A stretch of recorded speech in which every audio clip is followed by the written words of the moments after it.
Hello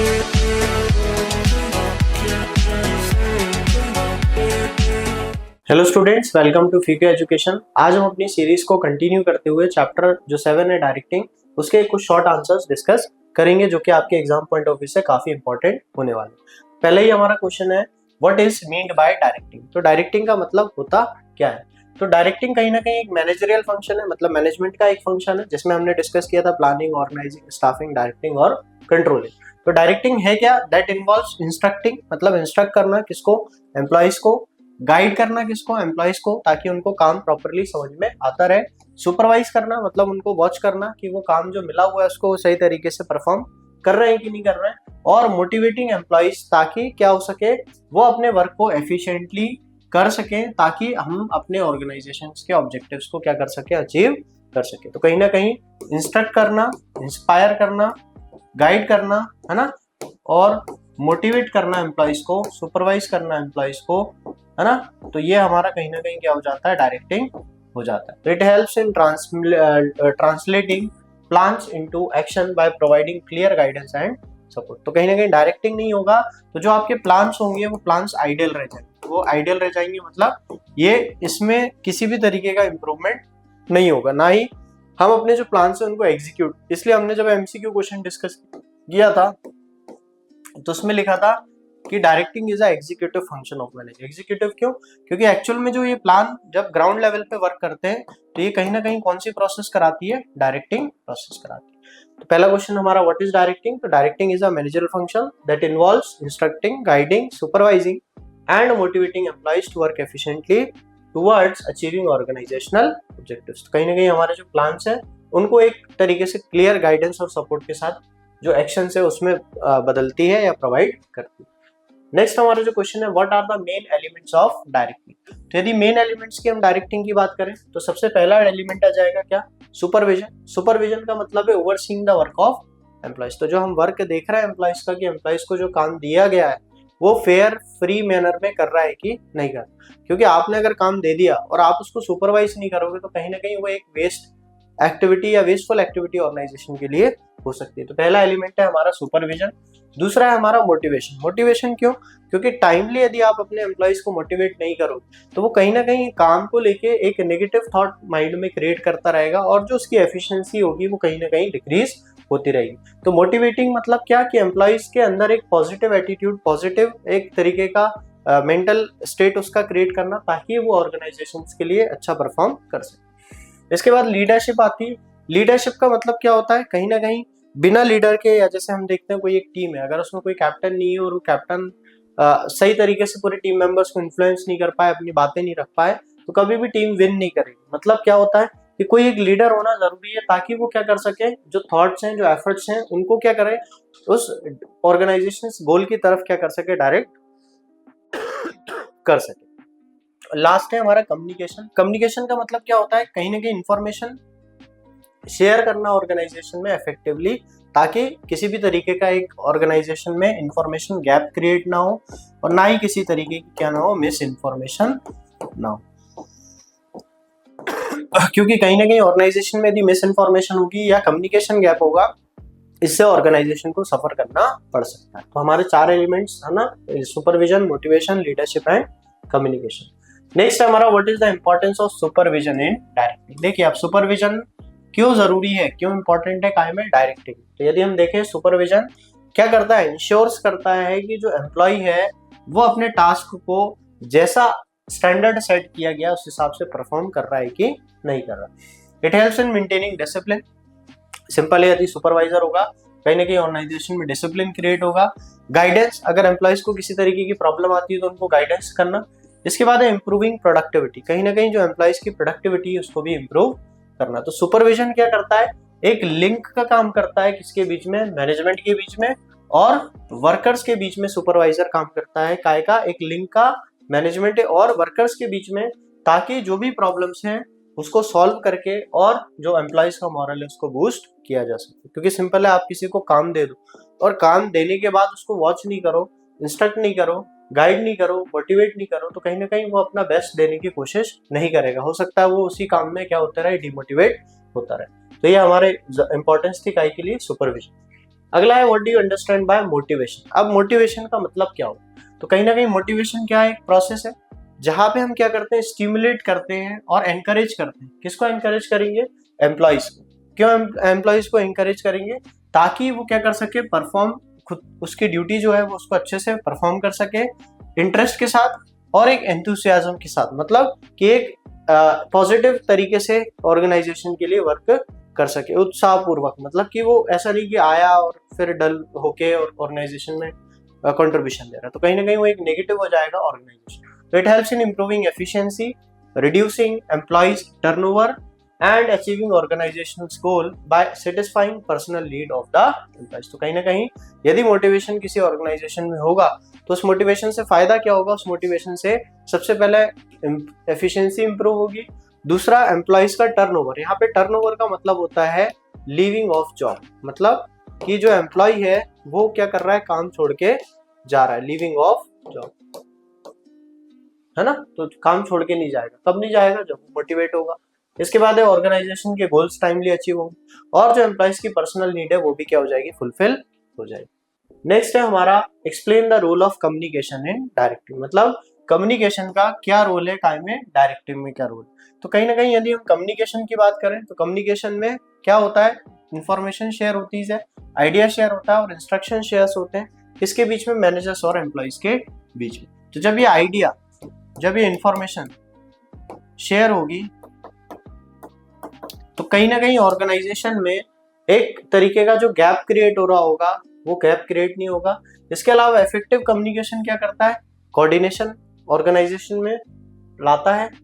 इसके अलावा misunderstanding को अवॉइड करता है and help in building good relationships, और गुड रिलेशनशिप बनाने में क्या करता है, मदद करता है विद इन द ऑर्गेनाइजेशन। अब ये दोनों तरीके के हो सकते हैं, ये फॉर्मल भी हो सकता है जहाँ पे ऑफिशियल कम्युनिकेशन होता है, जैसे एम्प्लॉयर से एम्प्लॉय से कम्युनिकेट कर रहा है, और इनफॉर्मल भी हो सकता है थ्रू ग्रेपवाइन, मतलब कि आप और फॉर्मल के बाहर निकलते हुए भी हम क्या कर सकते हैं, एम्प्लॉयज को एक तरीके से जो नॉर्मल डिस्कशन है या एक फ्रेंडली डिस्कशन है वो भी कर सकते हैं। तो कहीं ना कहीं कम्युनिकेशन इंपॉर्टेंट होता है किसी भी ऑर्गेनाइजेशन के, ताकि हम अपने इन्फॉर्मेशन, आइडियाज या इंस्ट्रक्शंस जो है उनको शेयर कर सकें। मैनेजर्स को और एम्प्लॉयज के बीच में एक लिंक का काम क्रिएट करता है, और इफेक्टिव कम्युनिकेशन क्या करता है, कोऑर्डिनेशन क्रिएट करता है ऑर्गेनाइजेशन में, मिसअंडरस्टैंडिंग्स को अवॉइड करता है, किसी भी तरीके की मिस इन्फॉर्मेशन होती है उसको हटाता है ऑर्गेनाइजेशन से, और कहीं ना कहीं गुड रिलेशनशिप बिल्ड करने में मदद करता है। दोनों तरीके के होते हैं, फॉर्मल जो कि एम्प्लॉयर्स और एम्प्लॉयज के बीच में होते हैं, और इनफॉर्मल जो कि नॉर्मल आपके एक जो फ्रेंडली रिलेशंस होते हैं, आप जो डिस्कशंस करते हैं उसको हम इनफॉर्मल। नेक्स्ट है हमारा व्हाट इज लीडरशिप। लीडरशिप क्या है, तो लीडरशिप आपने बहुत बार ही सुना होगा। लीडरशिप का मतलब क्या होता है कि एक एबिलिटी जहां पे आप इन्फ्लुएंस कर सको या गाइड कर सको अदर्स को, ताकि हम अपने एक कॉमन गोल को अचीव कर सके। तो आपने सुना होगा बहुत सारे, जब हमारे फ्रीडम फाइटर के आंदोलन हुए, आज भी कोई पार्टी वगैरह है तो उसके कोई ना कोई लीडर होते हैं। अब वो लीडर क्या करते हैं, वो जो इसकी मेंटालिटी होती है, उनकी जो थॉट्स होते हैं, वो थॉट्स अपने जो इन्फ्लुएंसर्स होते हैं उनमें डालते हैं, और इन्फ्लुएंसर्स भी उनको क्या करते हैं, फॉलो करते हैं, मानते हैं। तो कहीं ना कहीं ऑर्गेनाइजेशन में लीडरशिप का रोल क्या है कि जो एम्प्लॉइज वर्क कर रहे हैं उनका एक काम जो है उसको पॉजिटिव डायरेक्शन में लेके जाना। तो एक गुड लीडर का काम क्या होगा, वो मोटिवेट करेगा एम्प्लॉइज को, पॉजिटिव वर्क एनवायरनमेंट क्रिएट करेगा, कॉन्फ्लिक्ट्स अगर कोई होंगे ऑर्गेनाइजेशन में तो इसको क्या करेगा, रिजॉल्व करेगा, और कहीं ना कहीं एक बेटर कोऑर्डिनेशन को इंश्योर कराएगा। एंड इफेक्टिव लीडरशिप एनहेंसेस, क्या एनहेंस करता है, team performance and organisation success. तो कहीं ना कहीं किसी भी ऑर्गेनाइजेशन की जो परफॉर्मेंस होती है, किसी भी ऑर्गेनाइजेशन की जो सक्सेस होती है, वो उसकी लीडरशिप क्वालिटी पे भी डिपेंड करती है कि किस तरीके के लीडर उसको लीड कर रहे हैं। तो हो सकता है कोई company short period of time में अपने टारगेट्स अचीव कर लेती है, क्योंकि उसका जो लीडर हो सकता है वो अच्छे तरीके से गाइड या मोटिवेट अपने एम्प्लॉइज को करता हो, ताकि ऑर्गेनाइजेशन अपने गोल्स को टाइमली अचीव कर ले। इसके बाद नेक्स्ट क्वेश्चन हमारा, what are the financial incentives, है ना। फाइनेंशियल मतलब ही हमें दिमाग में रखना है, मनी, ऐसा। तो अगर हम फाइनेंशियल इंसेंटिव्स की बात करें तो ये क्या है, मॉनेटरी बेनिफिट है, जो कि कौन प्रोवाइड करेगा, एम्प्लॉइज को एम्प्लॉयर प्रोवाइड करेगा या मैनेजर प्रोवाइड करेगा, ताकि वो क्या कर सके, परफॉर्म कर सके बेटर तरीके से। This incentive satisfy financial needs, ये क्या सेटिस्फाई करता है, फाइनेंशियल मतलब पैसों से रिलेटेड जो जरूरतें होती है एम्प्लॉइज को, उसको पूरा करता है। दूसरा, एम्प्लॉइज को मोटिवेट भी करता है ताकि उसकी प्रोडक्टिविटी इंक्रीज हो जाए। कई कंपनियां प्रोडक्टिविटी रिलेटेड इंसेंटिव्स क्रिएट देती है कि अगर आपने 1 लाख की सेल करी तो आपको इतना कमीशन मिलेगा, 10 की करी तो इतना मिलेगा, 50 की करी तो कहीं ना कहीं एम्प्लॉइज को एक पॉजिटिव मोटिवेशन होता है कि यदि मैं कंपनी के लिए इतना काम करूंगा तो कंपनी भी मुझे कुछ देगी। तो ये मोटिवेट करना है एम्प्लॉइज को ताकि उसकी प्रोडक्टिविटी क्या हो सके, इंक्रीज हो सके। एग्जाम्पल हमारा बोनस है और क्या है, कमीशन। ठीक है, नेक्स्ट हमारा क्वेश्चन है नॉन फाइनेंशियल इंसेंटिव क्या होता है। तो नॉन फाइनेंशियल मतलब जहाँ पे मनी का इन्वॉल्वमेंट नहीं। तो नॉन फाइनेंशियल इंसेंटिव्स एक ऐसे रिवॉर्ड्स होते हैं जिसमें डायरेक्ट मॉनेटरी बेनिफिट्स इन्वॉल्व नहीं होता, मगर ये क्या करता है, एम्प्लॉइज की साइकोलॉजिकल और जो सोशल नीड होती है उसको पूरा करता है। क्योंकि किसी भी कंपनी में यदि हम देखें तो एक सामाजिक सुधार या फिर हम बोले सोशल सिक्योरिटी जो होती है, हर कंपनियां सोशल सिक्योरिटी स्कीम लाती है कि जो एम्प्लॉय होगा उसका पीएफ कटेगा, उसका मेडिकल कटेगा, अगर उसको कोई बीमारी होती है तो उसका इलाज कराएगी कंपनी, उसको घर देगी रहने के लिए, उसको अदर फैसिलिटीज प्रोवाइड करेगी। तो ये अदर देन क्या हो जाएगा, मनी हो जाएगा। जब ये अदर देन मनी होगा तो ये कहीं ना कहीं एम्प्लॉयज की साइकोलॉजिकल नीड, मेंटल नीड और एक तरीके से सोसाइटी में जो सोसाइटल जो नीड्स होती है हमारी, कि हमारे पास अच्छा घर हो, हमें रहने के लिए अच्छी जगह हो और सारी चीजें, हमें अगर बीमार हो रहे हो तो इलाज मिल जाए, ये कहीं ना कहीं उसके नॉन फाइनेंशियल इंसेंटिव्स के अंदर आएंगे। तो एग्जांपल क्या होगा, रिकॉग्निशन एम्प्लॉयज का, है ना। ऑर्गेनाइजेशन, अब कोई ऑर्गेनाइजेशन कोई एम्प्लॉय किसी ऑर्गेनाइजेशन में वर्क कर रहा है मगर उसकी रिस्पेक्ट ही नहीं, तो कभी भी वो मोटिवेट होकर काम नहीं करेगा। इसके अलावा जॉब सिक्योरिटी, कहीं ना कहीं जब ऑर्गेनाइजेशन में एम्प्लॉइज को एक जॉब सिक्योरिटी रहेगी कि उसको जो काम है उससे नहीं निकाला जाएगा, तो कहीं ना कहीं वो हमेशा अपना बेस्ट देने की कोशिश करेगा, अच्छा देने की कोशिश करेगा। इसके बाद आता है प्रमोशन, मतलब टाइम टू टाइम उसको नई जगह पे, नई पोस्ट पे, हायर लेवल पे क्या कर सके, हम ट्रांसफर कर सके, ताकि जो एम्प्लॉय है वो खुद को एक रिस्पॉन्सिबल क्या समझे, सिटीजन समझे। तो ये कहीं ना कहीं रिस्पॉन्सिबल एम्प्लॉय समझे। ठीक है, तो ये हमारे कहीं ना कहीं नॉन फाइनेंशियल इंसेंटिव्स थे। और टाइप क्या है, recognition, job security and promotion. Next question है what is informal communication, how is it different, है ना, it is different from formal communication. तो यदि हम इनफॉर्मल कम्युनिकेशन की बात करें तो इनफॉर्मल का मतलब क्या होता है कि ऑर्गेनाइजेशंस का जो ऑफिशियल कम्युनिकेशन उससे बाहर निकल के, तो एक तरीके का अनऑफिशियल फ्लो ऑफ इंफॉर्मेशन जो होती है। तो इनफॉर्मल कम्युनिकेशन क्या है, एक अनऑफिशियल फ्लो है काय का इंफॉर्मेशन का एक ऑर्गेनाइजेशन में, जिसको हम ग्रेपवाइन कम्युनिकेशन के नाम से भी जानते हैं। Unlike formal communication, it does not flow the prescribed organisational structure. जैसे हमने देखा था अभी डाउनवर्ड कम्युनिकेशन हो रहा था, अपवर्ड कम्युनिकेशन हो रहा था, हॉरिजॉन्टल कम्युनिकेशन हो रहा था। तो ये कहीं ना कहीं कौन से कम्युनिकेशन में आता है, फॉर्मल। मगर इनफॉर्मल में क्या होता है, हो सकता है ये इससे भी बात कर ले, ये इससे भी बात कर ले, ये इससे बात कर ले, इससे बात कर ले, इधर इधर, है ना। तो कहीं ना कहीं इनफॉर्मल में जो कम्युनिकेशन चेन होती है वो रैंडमली किसी से भी कम्युनिकेशन, तो इसमें एक मिस इन्फॉर्मेशन के बहुत ज्यादा चांसेस होते हैं। दूसरा prescribed organisation structure and is spontaneous, है ना, मतलब तुरंत ऑन द स्पॉट जो बातें हो गई, जो बातें कर ली, वो सारी चीजें इनफॉर्मल। मगर फॉर्मल की यदि बात करें तो एक ऑफिशियल कम्युनिकेशन होता है, एक हायरार्की प्ले होती है या एक हायरार्की चलती है उसमें, and documented. Informal communication is casual and help in building personal relationship. तो इनफॉर्मल कम्युनिकेशन क्या है, एक तरीके का कैजुअल, नॉर्मल, जो आप बातें करते हो एक दूसरे से, कैसे हो, क्या हो, कहाँ जाना है, क्या करना है, कैसा चल रहा है, ये सारी चीजें, तो ये एक इनफॉर्मल कम्युनिकेशन हो जाए, कहीं ना कहीं हेल्प करता है पर्सनल रिलेशनशिप डेवलप करने में भी। क्यों, क्योंकि आप जब एक ऑफिशियल रिलेशंस में रहते हो, मतलब आप बॉस हो सारे, आप सर बोल रहे हो, वो आपको एम्प्लॉय समझ रहा है, वैसा इन्वायरमेंट में आप काम कर, कहीं ना कहीं आपकी जो माइंड में ऑर्गेनाइजेशन के जैसे ही रिएक्शन चले। मगर वहीं यदि आप इनफॉर्मल कम्युनिकेशन करते हो तो कहीं ना कहीं आपके भी जो एक तरीके से डाउट होंगे या फिर आप भी जो परेशानी हो रही होगी आपको, आप डायरेक्टली उसको इजीली कम्युनिकेट कर सकते हो। तो कहीं ना कहीं ऑर्गेनाइजेशन कम्युनिकेशन कैजुअल है और कहीं ना कहीं building personal relationship within the organization create करने में मदद करता है। लास्ट जो हमारा क्वेश्चन है, describe any 2 qualities of a good leader, है ना। तो लीडर क्या होता है, अभी हमने देख लिया, वो पर्सन जो कि इन्फ्लुएंस, मोटिवेट करता है एम्प्लॉइज, जो उसके फॉलोअर्स होते हैं उनको इन्फ्लुएंस करता है, अपनी जो बातें होती हैं, अपने जो थॉट्स होते हैं।